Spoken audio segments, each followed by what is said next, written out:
Everyone, welcome back to our YouTube channel. आज हम पढ़ेंगे जो हमारा चैप्टर चला हुआ है एसिड बेस एंड साल्ट। उसके अंदर आज हम एसिड की केमिकल प्रॉपर्टी के बारे में पढ़ेंगे।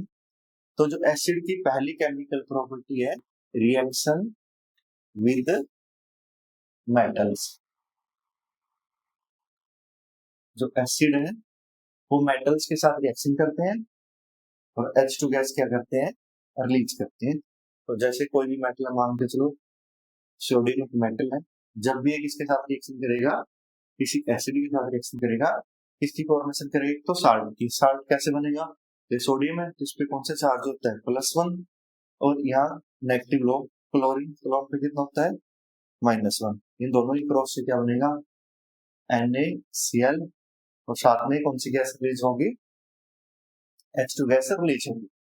बैलेंस करने के लिए 2 H बनाने हैं तो 2Cl, तो यहाँ भी 2 रखेंगे, यहाँ भी क्या रखेंगे, 2। तो ये रिएक्शन है किसकी, reaction of acid with metals. Acid है जो रिएक्शन नहीं करता है, किन किन मेटल्स के साथ रिएक्शन नहीं करता है, तो करता है Ag के साथ, Au के साथ, Cu के साथ और Pt के साथ और Pd के साथ। इनके साथ एसिड रिएक्शन नहीं करता, ये एसिड के साथ रिएक्शंस नहीं करते। कोई और एग्जांपल देख लेते हैं, कोई दूसरा। जैसे हम मान के चल रहे हैं मैग्नीशियम की रिएक्शन करवा रहे हैं किसके साथ, HCl के साथ, तो यहाँ पर भी क्या बनेगा, देखो मैग्नीशियम पे कितना चार्ज होता है, +2, Cl पे -1, वही क्रॉस मल्टीप्लाई क्या बनेगा, MgCl2। तो यहाँ क्या बन गया, MgCl2, और बाहर क्या निकल गई, H2 गैस। बैलेंस करना चाहो यहाँ 2, यहाँ पर Mg2 बन गया, तो यहाँ पर क्या लिखेंगे, 2। एक एसिड है HNO3 जो मेटल्स के साथ रिएक्शन तो करता है लेकिन H2 गैस रिलीज नहीं करता। कौन सी गैस रिलीज करता है, N2O और NO गैस। सिर्फ ये दो ही मेटल है, तो मैग्नीशियम और दूसरा मैग्नीज, दो ही मेटल है जिसके साथ ही रिएक्शन करने के बाद H2 गैस रिलीज करता है। इतना आप लोगों को याद रखना पड़ेगा। आपको एक तो और एग्जांपल देख लेते हैं। जैसे मान के चले मैग्नीशियम की करवा रहे हैं H2SO4 के साथ, तो आप लोगों को H2SO4 तोड़ना आना चाहिए, H पॉजिटिव SO4 2 नेगेटिव। बस मैग्नीशियम पे कितना चार्ज होता है, +2, SO4 पे -2, सेम चार्ज, क्रॉस मल्टीप्लाई, तो क्या बनेगा, Mg2SO4 की ट्वाइस, 2 से 2 कैंसिल कर सकते हो, बाहर क्या निकल जाएगा, H2, तो क्या बनेगा, MgSO4। कितनी भी आप मेटल्स की इसके साथ रिएक्शन करवा सकते हो, एसिड के साथ रिएक्शन करवा सकते हो। जैसे कैल्शियम, ये भी किसके साथ रिएक्शन कर सकता है, H2SO4 के साथ, लेकिन प्रोडक्ट क्या बनेगा, साल्ट प्लस H2 गैस। लेकिन साल्ट कैसा बनेगा, Ca पे कितना चार्ज, 2, SO4 पे भी क्या होगा, 2, नेट बैलेंस हो जाएगा, क्या बनेगा, CaSO4 प्लस H2 गैस क्या हो जाएगी, रिलीज। ये पहली प्रॉपर्टी थी किसकी, एसिड की, रिएक्शन विद मेटल्स। इसके साथ नेक्स्ट देखिए, reaction with base. Reaction with base, देखो जब भी कोई भी एसिड किसके साथ रिएक्शन करेगा, बेस के साथ, उस प्रोसेस का नाम क्या होगा, न्यूट्रलाइजेशन प्रोसेस। और वो नेचर में कैसे होगी, एक्सोथर्मिक। न्यूट्रलाइजेशन रिएक्शन क्या होती है, reaction of acid with base. इसके बाद क्या बनेगा, यहाँ पर साल्ट बनेगा और क्या बनेगा, वाटर। तो आप लोग अब कोई भी एसिड ले लेते हैं, जैसे HCl, और बेस ले लेते हैं यहाँ पर NaOH, तो यहाँ से क्या निकलेगा, H, यहाँ से क्या निकलेगा, Na, तो क्या बनेगा, NaCl। NaCl क्या एक साल्ट है, और यहाँ से OH और यहाँ से H, तो बाहर क्या निकलेगा, H2O। तो ये है reaction of acid with base, और इस रिएक्शन का नाम क्या है, न्यूट्रलाइजेशन रिएक्शन।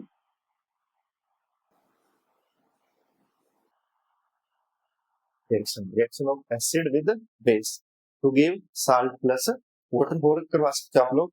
जैसे हम बात करते हैं H2SO4 की रिएक्शन करवा लो किसके साथ, NaOH के साथ ही करवा लेते हैं।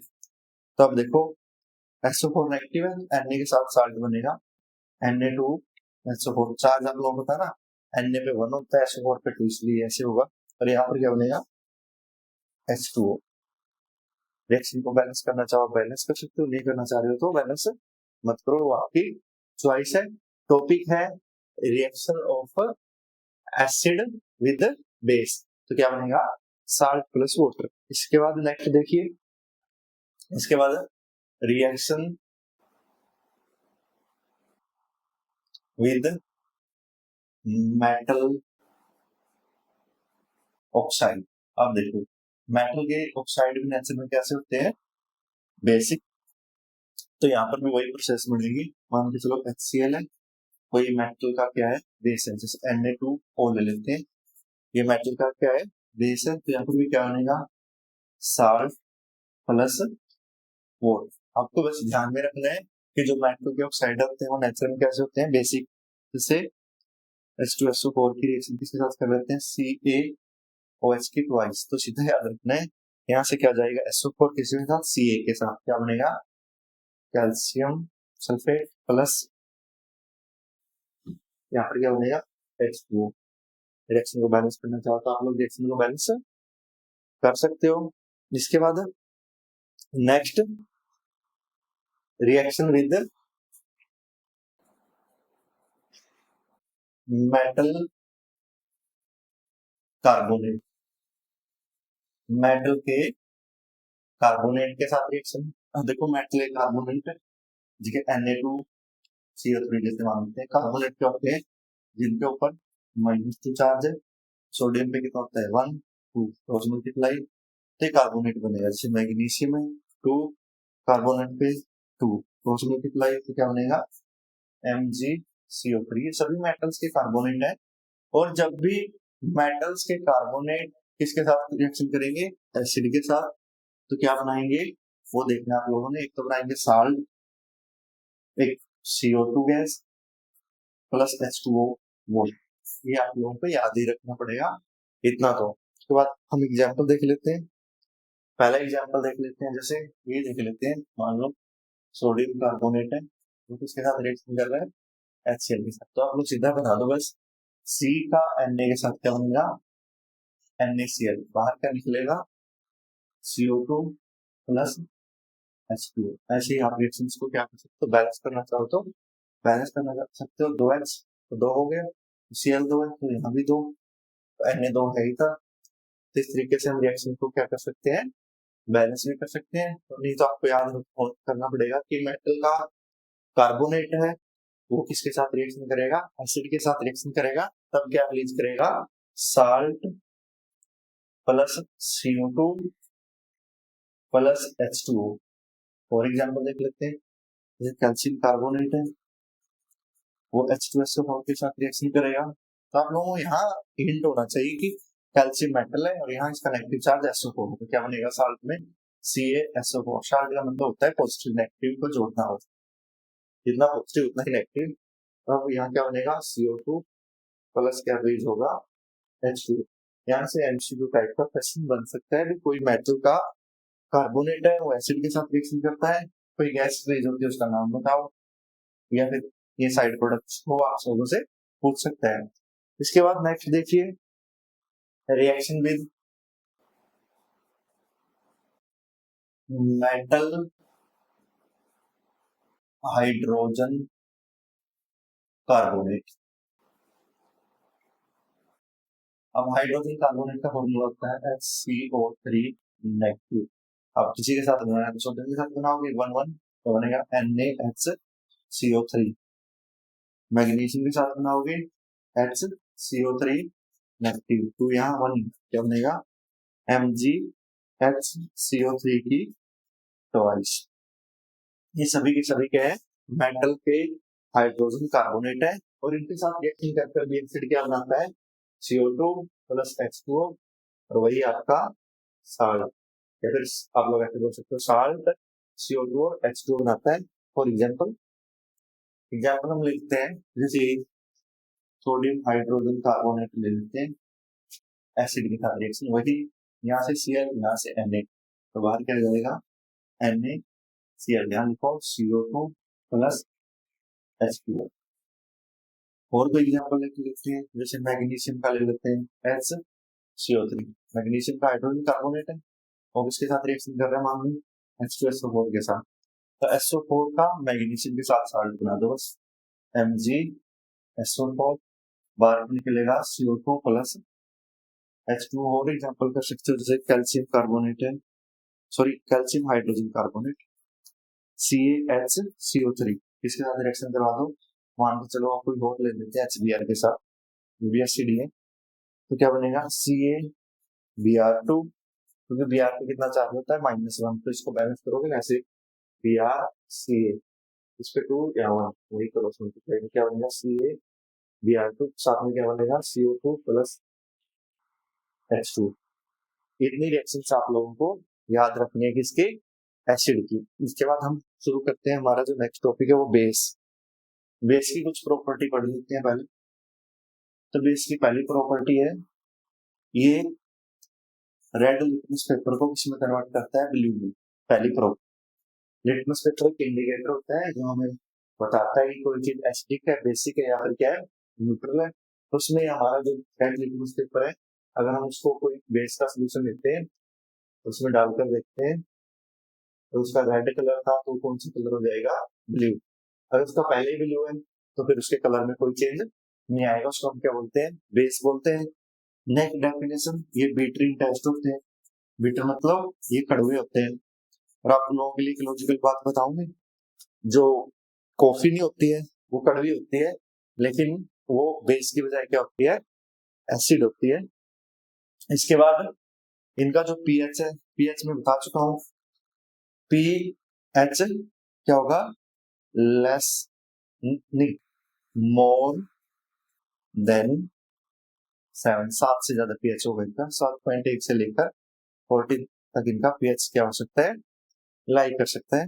इसके बाद नेक्स्ट अगर इनको हम टच करने की बात करें तो ये सोपी टच होंगी, सोपी टच, सोप की तरह इनका टच होगा, चिकनी होगी ऐसे बोल सकते हैं हम।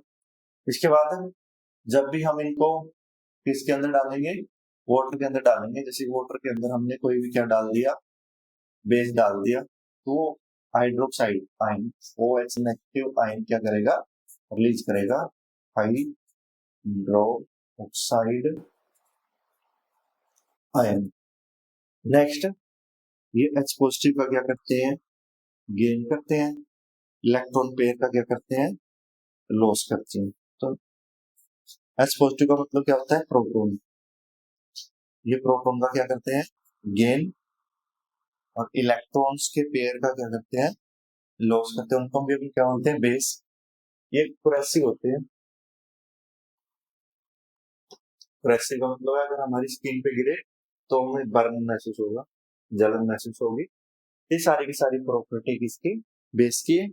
अगर हम हेर्मियस के बेस पे देखें तो हेर्मियस ने वही कहा था, जो एक्वस सॉल्यूशन में OH नेगेटिव आयन क्या करें, रिलीज करें।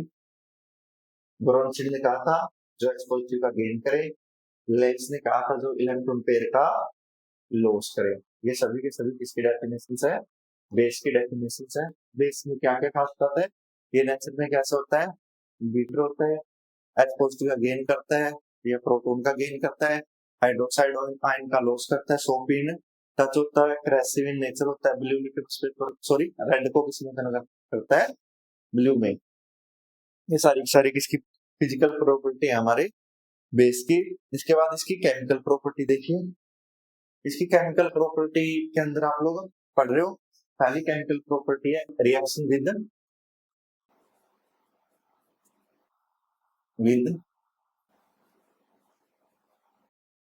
एसिड। अभी आप लोगों ने पढ़े हैं, जब भी एसिड के साथ कौन रिएक्शन करेगा, बेस, न्यूट्रलाइजेशन होगी, क्या बनेगा, साल्ट प्लस वाटर। बस इतना ही आप करो, मैंने पिछले इसे जो नेक्स्ट पहली स्लाइड है ना उनमें करवाए हैं, वही यही एग्जाम्पल याद रखो। Next reaction with non metal oxide. Non metal oxide के साथ ही रिएक्शन करेंगे तो नॉन मेटल ऑक्साइड नेचर में क्या होते हैं, तो एसिडिक या फिर क्या होते हैं, न्यूट्रल। तो वही है, यहाँ पर भी न्यूट्रलाइजेशन प्रोसेस हो जाएगी। जैसे SO4 है, ये नॉन मेटल का क्या है, SO2 ले लेते हैं, नॉन मेटल का क्या है, ऑक्साइड है, इसी के साथ रिएक्शन कराते हैं बेस के साथ, तो क्या बनेगा, साल्ट प्लस वाटर, बाहर क्या रिलीज हो जाएगा, H2, और क्या बना जाएगा यहाँ पे, साल्ट, सोडियम का सल्फाइड Na2S। रिएक्शन को बैलेंस करना चाहो तो आप रिएक्शन को बैलेंस कर सकते हैं, यहाँ तो Na2 है ही है, H2 है, तो ये रिएक्शन हमारी क्या हो गई, बैलेंस। इसे और कर लेते हैं, NO2 की रिएक्शन इसके साथ, बेस के साथ, बेस ले लेते हैं हम KOH, तो क्या बनेगा, साल्ट, तो साल्ट किसका बनेगा, नाइट्रोजन का, किसके साथ, K के साथ, क्या बनेगा, K3N, क्योंकि नाइट्रोजन पर कौन सा चार्ज होता है, -3, और यहाँ पर क्या बन जाएगा, H2। इतना ज्यादा डिटेल में नहीं है बेस की केमिकल प्रॉपर्टी, बस दो ही प्रॉपर्टी आप क्या करोगे, याद रखोगे, और यहाँ से हमारा एसिड बेस का जो कॉमन बातें हैं वो खत्म होती है। वैसे अगर हम क्लासिफिकेशन की बात करें, वही क्लासिफिकेशन है किसकी, बेस की। सो उसके बेस पे ये दो प्रकार के होते हैं, ऑर्गेनिक और इनऑर्गेनिक। और एसिडिटी के बेस पे, एसिडिटी का मतलब क्या है, कोई भी बेस कितने OH नेगेटिव का क्या करेगा, लूज करेगा। ये दो मेजर क्लासिफिकेशन है, ऑर्गेनिक जो लिविंग ऑर्गेनिज्म से मिलते हैं, इनऑर्गेनिक जो हमें नॉन लिविंग थिंग से मिलते हैं। यहाँ सबसे स्ट्रॉन्ग देख लो, बस सबसे स्ट्रॉन्ग इनऑर्गेनिक बेस वो होगा NaOH, उसके बाद क्या होगा, KOH। और वीक की बात करें, वीक इनऑर्गेनिक बेस वो कौन सा होगा, NH4OH। इसका नाम क्या है, अमोनियम हाइड्रोक्साइड, जो इनऑर्गेनिक बेसों में सबसे वीक है। और सबसे स्ट्रॉन्ग कौन सा होता है, NaOH। ये बातें आप कहीं लिखी नहीं मिलेंगी। इसके बाद ऑर्गेनिक की बात करें तो ऑर्गेनिक में सबसे अच्छा होता है गुआनिडीन। इसका फॉर्मूला क्या होता है, CH5N3। इसकी स्ट्रक्चर कैसी होती है, C है, इस C से दो NH2 और एक डबल बॉन्ड के साथ NH से जोड़ा हुआ। गुआनिडीन क्या है, सबसे स्ट्रॉन्ग ऑर्गेनिक बेस। अब इसके बाद वीक ऑर्गेनिक बेस कौन सा होता है, होते हैं आपके अमाइन, जैसे CH3NH2, C2H5NH2, ये सारे के सारे कौन से हैं, वीक ऑर्गेनिक बेस कौन से होते हैं, अमाइन। और ये बातें आपको कहीं लिखी नहीं मिलेगी भी, कौन सा बेस स्ट्रॉन्ग होता है, कौन सा बेस वीक होता है।